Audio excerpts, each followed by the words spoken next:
Hi, welcome back to edTPA Feedback. Today I want to talk about the special education portfolio, and specifically I want to give you general advice on how to attack this portfolio before you begin. Now, a couple things I'm going to cover in this advice is why you want to use this general advice and start with this so that you don't get overwhelmed, how to obtain documents, whether you should do all of your lessons at once with your student or one at a time, a discussion about your focus learner, some before writing tasks, advice on writing, and what to do if you get stuck. So in general, I've designed this guide so that you don't become overwhelmed. Very often, candidates will sort of read through everything and all the materials in the handbook and the rubric guides and all of the tasks, trying to figure out how to put this together and make sense of it, and they will become very overwhelmed. And I've done that work for you. I've gone through and made sense of everything, and I've pulled out the items from each of the rubrics that you need to think about first when you're writing your lesson plans so that you make sure that part's done, and then you just focus on one rubric at a time. And so I walk you through those specifics when you need them. That way you can trust that the lesson plans you write will have the evidence you need to rely upon when you get to that rubric, but you don't have to experience overwhelm by reading and sort of digesting all these materials at once. That's what this guide is for. Now, to get edTPA documents, you can go to the official website and get the handbooks. You have to register first, of course, pay your $300, and then you have 18 months from that point forward to get your portfolio finished. There's also a link here for submission and reporting dates, your state-by-state policies, and your score cutoffs. You go to the bottom of this page and you'll see a menu. It says state, and you can scroll down to your particular state. But sometimes you don't want to have to pay up front before you understand what you're getting into. So there are some workarounds to getting the documentaries and the handbook. Generally, you can do a search in Google, such as edTPA handbooks or templates or documents, and then add a year there. And then once you scroll down past the official edTPA websites, you'll find a lot of universities who've made materials for their students. Now, if you were to go to that university into the education department, you wouldn't necessarily find an edTPA advice page for them and these documents listed there. But very often they create repositories that they get to through certain classes. So you're not in that class, but oftentimes those repositories show up, and you can obtain PDF documents that way. Sometimes there's a login wall, very often there's not. All right, so when you're shooting for a score, my advice is that it is only necessary to get to your state's passing score plus 5 to 10 points ahead and then stop, because getting a high score in this task is really a meaningless waste of your energies. Nobody is looking at that and determining your worth as a teacher in the program. They're simply looking to see if you've passed or not, just like many of the certification exams. So don't shoot for the high score. It doesn't mean anything in terms of you being the best teacher or what have you. It's there may be many things you do as a teacher that aren't looked at in this task, and there may be a reviewer who's not getting some of the things that you're doing. So don't take this score as a judgment of what kind of teacher you are. Just see it as a hoop you have to run through to get your job and get the pay that you deserve. All right, so if you're limited in time, is focus on what it takes to get a minimum of 3 for each rubric. That's usually pretty doable, and you can stop there. That'll earn you a score of 45. I think 41 or less is a passing score at this point in all states. You can check what your state's record is. That comfortably gives you a margin of 4 points right there.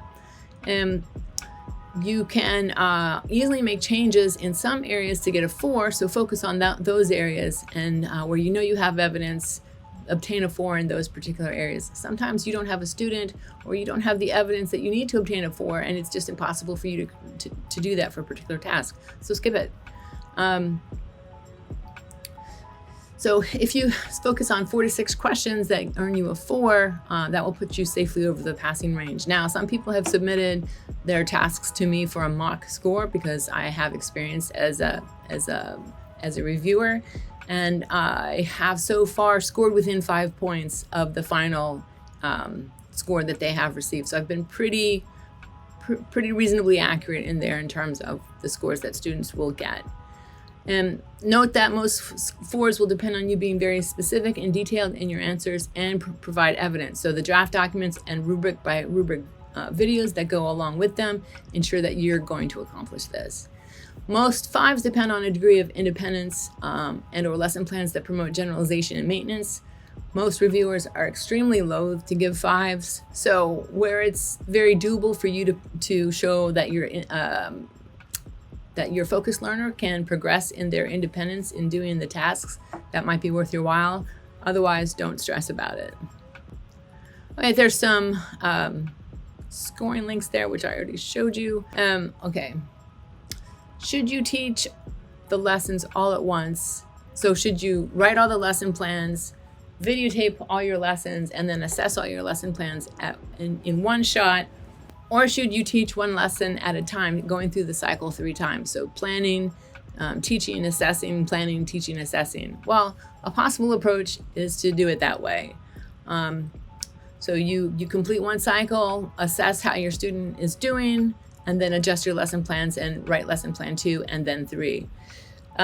So trying to accomplish all 3 in order without pausing at least to reflect between them and adjust as you go doesn't allow you to have room for improvements to each lesson than you might otherwise realize. So, one of the things to do then, whether you do all the lessons at one time in your planning or one at a time, just make sure that you stop and pause and reflect, because if you do lesson 1 and you find that was a bit easy, or maybe that was too hard and I need to reteach some of that, nobody's going to know if you went back iteratively and added extra teaching tasks or materials or supports into your lesson plan.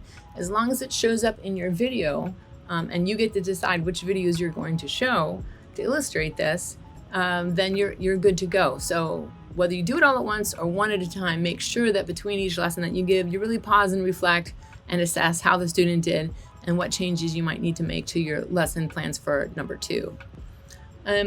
And I realize that many people are under a time crunch, so just be sure that you're drawing each lesson in your reflection and assessment. You're drawing on the student's strengths or new strengths they've acquired as a result of your teaching, and you adjust your next lesson if you need to reteach something. If they didn't quite get something, try a different approach and add that to your next lesson plans. Okay, some things to think about with your focused learner. I recommend that you interview 3 or 4 kids and find out what their strengths, their interests, their cultural and community assets are, their prior learning in the area of your learning objective, and the needs. So all of these have to tie into your lesson objective. So a strength might be that the student understands and, say, recognizes all of their letters, or they can subtract without regrouping. They might have an interest in basketball or puppies or knitting.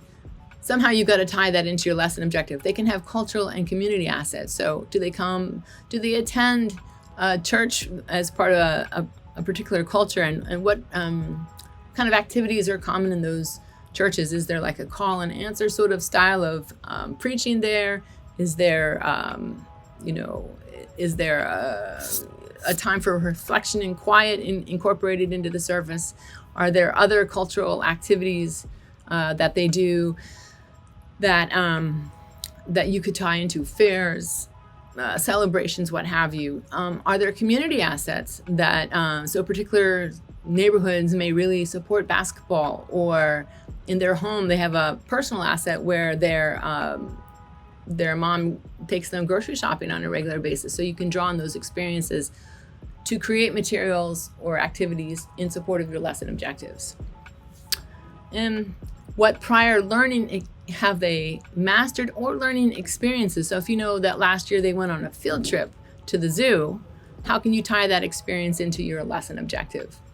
Because the lessons should be challenging, make sure you're giving your focused learner a baseline assessment. We're going to talk about that in a minute. So before you even develop the rest of your plans, if you know what the outside objective is going to be, which I'll talk about on the lesson plan video, you're going to give them a baseline assessment. Because why? If everything that your that you're teaching your student, they obviously already know in the video that you make, that's not going to go well. The reviewer is not going to see challenge in that video. and is going to want to, is not going to, you can't get a score on that particular task. So be sure that you give a baseline and there's some level of challenge, but not too much challenge. So it can't be that you're trying to teach too much in those 3 lessons or too far over that student's head, because then that's a not supportive lesson plan. Okay, finally, remember that this is all about your focus learner. So everything should come back to the specifics of your focus learner's present performance, needs, strengths, interests, cultural assets, and prior learning. Everything centers and comes from those places. Okay, when you write your lesson plans, just be aware that you, in the template that I provide, it's going to include questions to ensure that all the evidence you need will be there when you get to that lesson, so that when you write your commentaries, you can draw on it.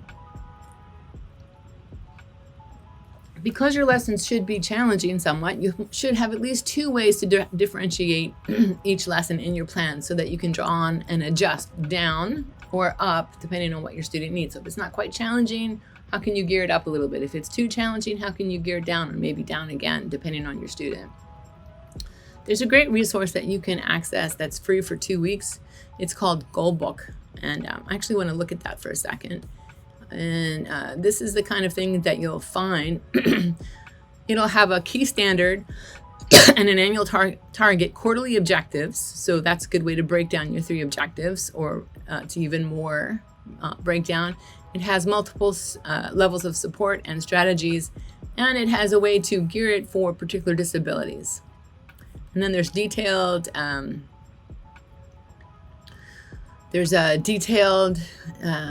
examples for each lesson, and then there's the UDL design available. So it's quite a good resource. And so for the 2 weeks that you're roughing out your lesson plans, I really recommend that you get into that resource.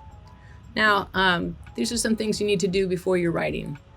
First, before you write task 1, as I said, you're going to interview your student to know their personal cultural assets, strengths, and needs. You're going to have to get video permission slips. Now, the edTPA doesn't ask you to upload a document that shows that you got video permission. So this is up to you. It depends on your context. So do so as needed. You're going to need to complete your baseline assessment, and you're going to need to complete the lesson plan template, which I'm going to talk about in the next video based on that baseline. So let's talk just a little bit about that baseline. So you absolutely cannot begin lesson planning if you don't know where your student is in the area that you believe they need teaching. So basically, you're going to answer 3 questions. Based on my learning goal, how many items should I include in my baseline assessment? And I put some sample answers. You might just say 5 items. You could say 10 items, whatever you're comfortable with, what you think your student can manage. How many items does the focus learner need to get correct to show mastery? They don't have to get 10 out of 10 correct. They could get 9 out of 10 or 8 out of 10 items correct. But that is your measurable objective that you will be assessing and aiming for in your lessons. And then finally, what type of items should my baseline item contain? So it's going to be based on a standard, broken down into your goal. So your goal is a subset of the overall standard. And then your 3 lesson objectives break that goal down. So these items must require, for instance, supposing that your overall learning goal is that the student can add fractions. And say that your first objective is to make sure that they know how to make equivalent fractions. Then the type of items your baseline should contain would be that these items must require my focus learner to create equivalent fractions. But obviously not just that. You also want to include items that relate to objective 2 and items that relate to objective 3, so that your baseline assessment is in many ways a summative assessment, and you know that each item in there measures one of the objectives in a thoughtful way. Okay, before writing your instructional commentary, which is task 2, you're going to need to make sure that you plan for a learning task where engaging in the task, the focus learner will naturally initiate responses. So for example, in rubric 8, to get a score of 4, which is in task 2, Kennedy allows the focus learner to initiate responses to apply new learning related to the learning goal. So you could have a planned activity that could be a game, a learning activity run by students, a discussion run by students, an arranged debate, and so forth. My recommendation to you is that you set a conversational tone during the lesson. Don't just focus on the skill or goal, but ask the student when he thinks about it, relate the activity to something they do or have done. I call this the 3-drink rule. So imagine that you've gone to a bar with friends and you've just come off of work and you have your first drink. And so you're talking in a very systematic way about your day, and you go through your day and sort of the events in your day. On the second drink, you're talking about your day, but you're sort of relating it to things in your life or sort of taking little side detours. But you come back to the main ideas of your day, but you're relaxed. And then by the third drink, you're talking and having a great time, but you have no idea what you're talking about. So be on the second drink. That is that's the advice here. If you just stick to that first drink, where you're asking that student constantly to be on task, you don't invite any of this kind of conversational tone or initiation, and they really want to see this, and you really can't fake that. It has to come through in the video, because anything you put in task 2 and you write that happen, if the reviewer doesn't see in the video, it doesn't count. So many times I've come across portfolios where the student will say, well, this wasn't in the video, but, and then I have to say, well, sorry, it's discounted. So creating a relaxed conversational tone with your student will be a good way to ensure that they're going to initiate responses. So think about this when you're writing your lessons. And then prior to filming, a couple of tips to think about before you set up your camera and enact your lesson is you don't want to be seen fighting for attention, because the kids are fascinated with the camera, especially younger kids. So bring it in a few days prior, set it up, play around with it, do some filming, let them ask questions, and eventually that novelty will go away, and then you can tell them, okay, now I need to use it for this purpose. And also at the same time, don't be afraid to film. Jump in. You can always cut sections of the films. Now you can't, if you have a film clip that's 10 minutes, you can't take anything out of the beginning, but you can decide which part of that 10 minutes, you have 20 minutes in total. So you can decide which part you're gonna send in. So get in and film, and don't be so tied to your lesson script that you don't improve what you're doing. Very often students will come up with something, or you'll spark an idea. Just go ahead and put it into the film, and then later go back and put it into the lesson plans. Nobody knows the order that you thought about it and did it. This is your evidence document, so if it's not there, the reviewer can't count it, as I said, but they will watch your film, and they will look at it for evidence of good pacing. So if you're the center of the video and everything is you're talking and it's kind of a slow pace, those are not going to go well for you. They like to see the students are active and engaged and contributing to the conversation or the activity. To be safe when you write your commentary, you're going to timestamp the incidences that you want them to see, but you're also going to transcribe or describe them according to what the rubric is asking, and I will guide you through that. And then always make sure that any hands-on material that's meant for the student is in the student's hand and not yours.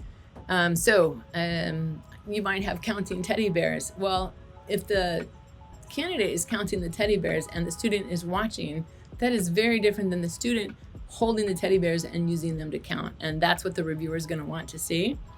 However, if you're afraid that the student is going to play with those materials in a way that's distracting from your lesson, again, just like with the camera, give it to them ahead of time and let them play with it. And then, once the novelty has worn off, then you can show them how to use the materials to accomplish your lesson. Okay, prior to task 3, which is the assessment commentary, first of all, know that it's okay if your student doesn't achieve the lesson objectives. Your grade, your rubric score does not depend on your students' learning. What it does depend on is how well you address why they didn't get your lessons and what you would need to change for the next time. And you can earn a good score by answering that question. You must plan for periodic formative and summative assessments for each lesson. When you're writing your assessment, make sure that the assessment measures the objective, and you can explain how. I know I'm reiterating, but this is the assessment commentary where this really comes through. So for example, this assessment measures the student's knowledge of subtraction without regrouping by asking her to solve 10 subtraction problems with 8 to 10 as my accuracy goal. Notice as you are administering the test, this is really important for answering some of the questions, what strength your student uses to score well on which particular questions, and which of your supports, either during or before the test, help that student to answer particular specific questions. This level of detail is going to be needed.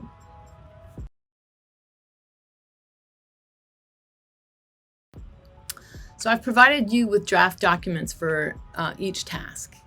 And here's the problem of writing before you've prepared your evidence in a draft document. There are certain questions where reviewers will spend their time and attention scoring your document.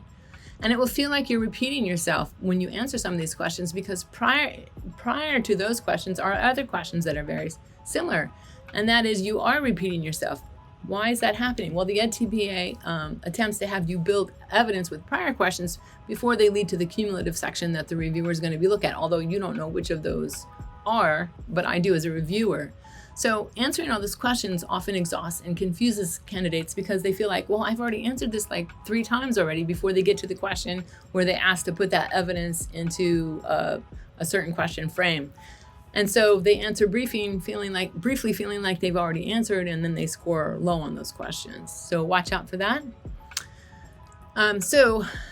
The draft documents are designed as graphic organizers where you put the evidence in and then you write a narrative where you just create the connectors. So the draft document provides columns that connect, my column didn't show up. They provide columns that connect your evidence to your supports and your objectives, or whatever that question is asking for. So where a requirement is ambiguous, I have you answer it both ways in the graphic organizer.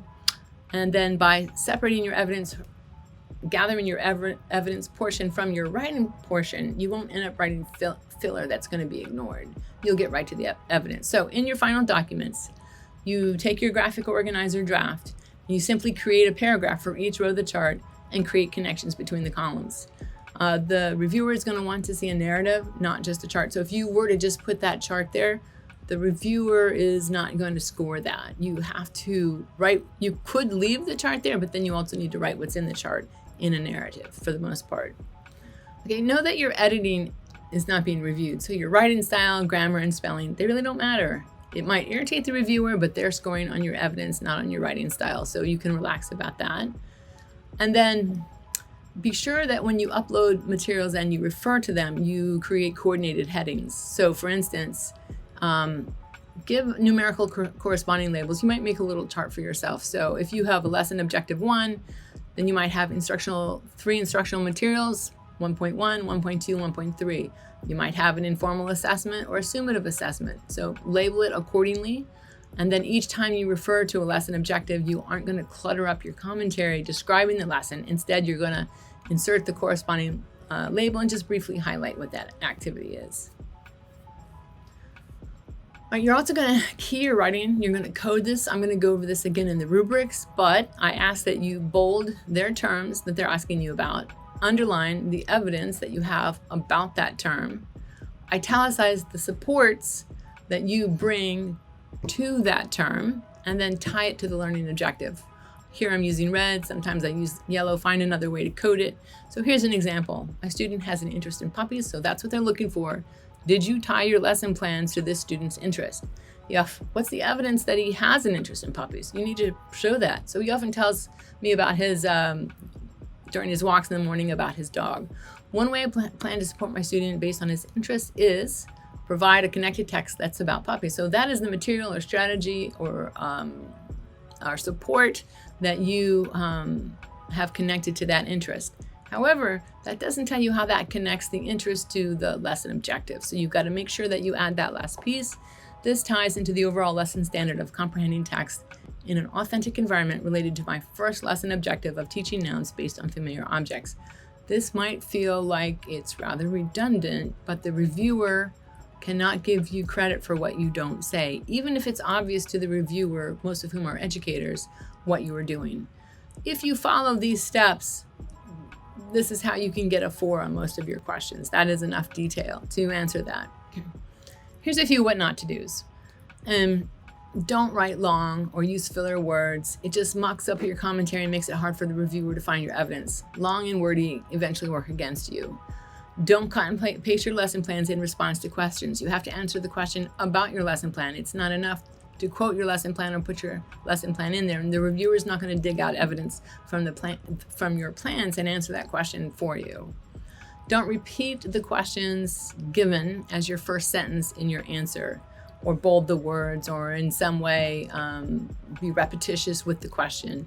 This can deceive you into feeling like you've answered the question or given evidence, And the reviewer has to get past that to find your answer. So be straightforward. Here's an example. Instead of saying, I support my students' strengths and needs by providing a graphic organizer to help them organize their work. That's a very typical response. Well, in this case, only the needs have been discussed and there's no evidence given of that need. It would be better to say, I support my students' need to divide fractions as evidenced by the pre-assessment in which he scored 20% in this area, while his IEP states that he will be able to do so with 80% proficiency by modeling the math procedures on the whiteboard. Long, but it gets to answer the question and it's going to get you the points. Here's a few other facts for you to think about.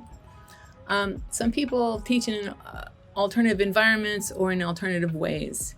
And some people teach in environments where they're expected to teach, for instance, in a very teacher-centered, directed lecture format. That is not going to get you points on the edTPA. They expect you to lean towards a constructivist approach where you can teach directly, but there has to be room for discussion, as I've said, between you and your students. There must be room for your students to initiate questions. Additionally, aspiring teachers must understand where student potential lies and demonstrate that they can leverage it. So that is always teaching to your students' strengths and weaknesses with regard to your lesson objectives. And then teach to these. You should demonstrate culturally relevant pedagogy and teach the students cultural assets. You should let the student take the lead in asking questions, trying out the skill, or choosing manipulatives or procedures. And note, they like to see manipulatives or procedures going on. So that's the teaching style you're going to need to aim for. I already said you don't need permission to film unless your school setting requirement requires it, but you don't have to upload that document. This is an important question. Does my student have to have an initial IEP? If your student does not have an official IEP yet, be aware that the edTPA does not ask you to confirm this by uploading or providing any documentation of the IEP. So for instance, sometimes teachers are working towards a student's IEP goals, but these have not been solidified yet into an official document. I would say don't let this deter you, but realize you must say that your student has an IEP. It isn't enough to say that your student is on a tier of RTII or the committee is about to meet. The edTPA expects that your student has an IEP. You have this knowledge, now you decide what to do with it. Okay, why haven't I provided any helps on the context for learning document? The context for learning document is not scored, so don't stress in answering these questions. What's important is to give the reviewer a heads up about issues that make your teaching difficult or constrained in some way. So for instance, if you're required to use a specific text or method, you have to let your reviewer know that that's what you are allowed to do. Nevertheless, if your method doesn't involve constructive means, you're still going to score lower on some questions, but keep it simple. And then if you get stuck, you can inbox me. You can schedule a consultation. I charge $100 per task to provide you with a mock score and ways you can improve your score. And I give lots of suggestions for how you might do that, where you might go back and look for information and how you should construct the question. Although I am limited by the rules that they provide on the edTPA website, I cannot pick your video portions for you, and I cannot give you the words to say in your document, and I cannot edit it prior to your turning it in and you turn it in right after my editing. So all of those are not allowed, but you can check the reviews. People have been really happy with the work that I've done, and I always allow for a Zoom conference after I turn the document back to them so they can ask me questions and we can follow up on how to fulfill the suggestions that I've made. So good luck, and I'll see you around on the next video.